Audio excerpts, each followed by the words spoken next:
अपनी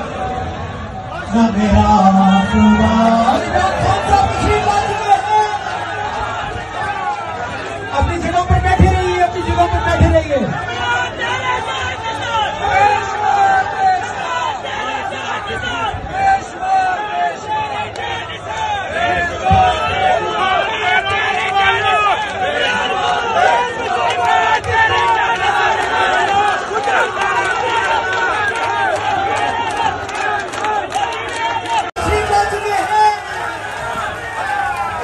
अपनी जगह पर बैठे रहिए, अपनी जगह पर बैठे रहिए।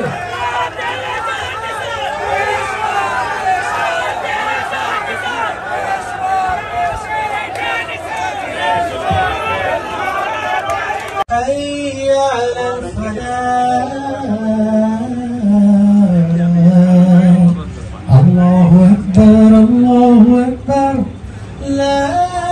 जो नवीद जिसको तैयार किया गया था मुझे कत्ल करने के लिए, और दो और बैठे हुए थे बंदूकों वाले, अगर ये इब्तिसाम उसके ऊपर आखिरी मिनट पे हाथ ना रखता, उसकी हाथ के ऊपर जब उसने पिस्तौल पकड़ी हुई थी, तो जो गोलियां इसकी वजह से टांग पे लगी वो सारे ऊपर जिस्म पे लग गई थी।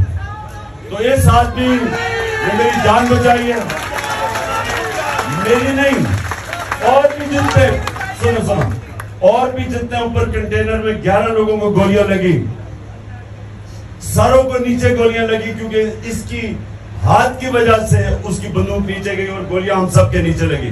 नहीं तो अल्लाह को क्या मंजूर था, लेकिन अल्लाह ने इसके हाथ से हमारी जानें बचानी थी। तो मैं आज इब्तिसाम तुम्हें वो शख्स समझता हूं। देखें,